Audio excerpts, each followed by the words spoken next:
औज़ुबिल्लाहिमिनश्शैतानिर्रजीम बिस्मिल्लाहिर्रहमानिर्रहीम।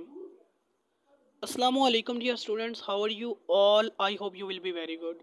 Today I'm gonna discuss about English 508 GDP solution 2023. Without wasting the times, we come to our questions. Question है जी हमारा, Frank Honeywell George said semantics is the philosophy of science and pragmatics is the psychology of science.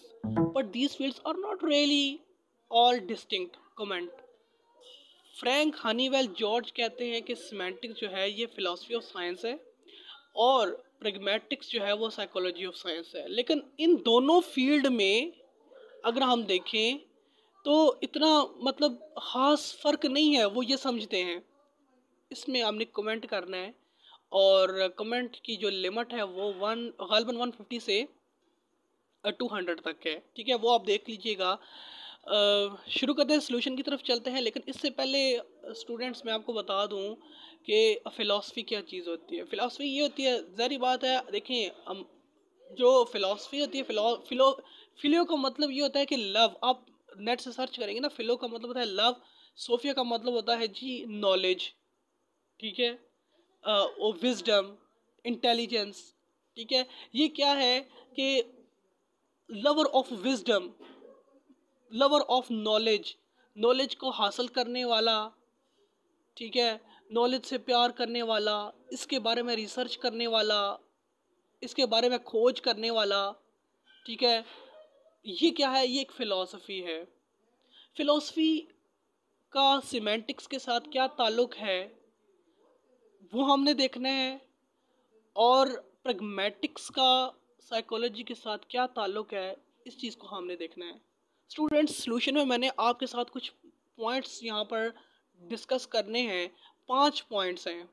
ठीक है, अगर आप one by one in 5 points को आप describe कर लेते हैं तो आपकी जीडीपी तैयार हो जाएगी। और मैं वन बाय वन जीडीपी का जो एक एक पॉइंट है मैं आपको ब्रीफली इसको थोड़ा सा बता दूंगा, आपको हिंट दे दूंगा, बाकी आप अपने वर्डिंग में कर लीजिएगा। तो स्टूडेंट्स शुरू करते हैं। हमारा फर्स्ट पॉइंट है कि how semantics is related to philosophy. अब सिमेंटिक कैसे फिलोसफी के साथ रिलेट करती है ये ज़रा देख लेते हैं। हम जानते हैं फिलोसफी का मतलब होता है किसी चीज़ के बारे में नॉलेज हासिल करना लॉजिकली। ठीक है, सोच विचार के साथ। ठीक है, अच्छा, अब यहाँ पर देखें सिमेंटिक्स जो है वो कैसे फिलोसफी के साथ रिलेट करती है। सिमेंटिक्स हम जानते हैं it is a study of literal meaning और डीकंटेक्चुअलाइज्ड मीनिंग। ठीक है, और हमारे पास इन सिंपल वर्ड्स में बात करूँ तो जो वर्ड का क्या मतलब है एक सेंटेंस के अंदर, लिटरल मीनिंग क्या है किसी भी सेंटेंस में वर्ड्स का, वो है सिमेंटिक्स। हम कंटेक्स्ट की बात नहीं कर रहे हैं, ओवरऑल हम खुलासे या समरी की बात नहीं कर रहे। ठीक है, हम जस्ट ये देख रहे हैं कि जो वर्ड्स हमने सेंटेंसेस के अंदर इस्तेमाल किए हैं उनका क्या मीनिंग है, उसको सिमेंटिक्स बोलते हैं। अब फिलॉसफी का इसके साथ क्या ताल्लुक़ है। देखिए, हम जब भी वर्ड्स का इस्तेमाल करते हैं तो क्या ऐसे ही कर देते हैं जो वर्ड्स हमारे जहन में आता है, सिर्फ हमने एक सेंटेंस ही तो बनाना है, ऐसी बात नहीं है। देखिए, जैसे मैं बोलता हूँ जी ऑरेंज इज़ माई ब्रदर। ठीक है, जुमला सिंटैक्टिकली तो बिल्कुल ठीक है, लेकिन क्या सिमेंटिकली ठीक है? नो। यहाँ पर आप अपनी अक्ल का इस्तेमाल करें ना। देखें, ऑरेंज आपका ब्रदर हो सकता है? नहीं। यहाँ पर आपने उन अल्फाज का चुनाव करना है जो बिल्कुल जुमले के अंदर फिट बैठते हैं। बस ये फिलॉसफी है। उसके बाद how pragmatic is related to psychology. अब प्रैग्मैटिक साइकोलॉजी के साथ कैसे रिलेट करती है। देखिए, प्रैग्मैटिक्स के अंदर ये भी क्या है, दोनों ही फील्ड, देखिए दोनों ही जो फील्ड है लिंग्विस्टिक के रिलेटेड है, और दोनों का इंग्लिश लैंग्वेज के अंदर होना बहुत ही ज़्यादा इम्पोर्टेंट है। अब प्रैग्मैटिक साइकोलॉजी के साथ कैसे रिलेट करती है, कोई भी अगर आप सेंटेंस बोलते हैं ना, ठीक है, उसके अंदर जो मीनिंग आ रहा है उसका एक्चुअल में क्या मीनिंग है, आप क्या सोचते हो अपने जहन में। ठीक है, मतलब आप कोई भी वर्ड्स बोलते हो, ठीक है, फॉर एग्जांपल इफ आई से ओपन द डोर। ठीक है, ओपन द डोर, अगर इस जुमले में हम देखें तो सिंटैक्टिकली भी ठीक है, सिमेंटिकली भी हमें समझ में आ रहा है। प्रैग्मेटिकली देखें तो हमें पता होना चाहिए कि पीछे कंटेक्स्ट में क्या हुआ है।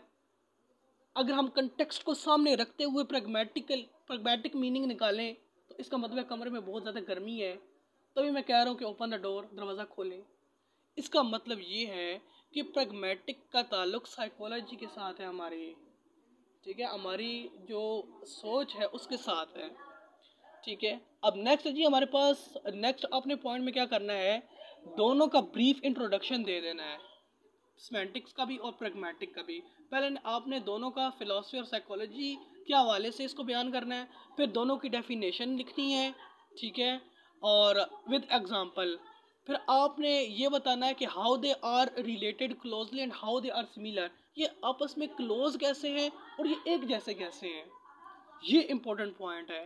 क्लोज रिलेटेड कैसे हैं और सिमिलर कैसे हैं ये मैं आपको बताता हूँ। अब यहाँ पर देखें, ये इस वजह से दोनों फील्ड के अंदर इम्पोर्टेंट और क्लोज रिलेटेड करते हैं क्योंकि दोनों के हम मीनिंग उठाते हैं, ठीक है।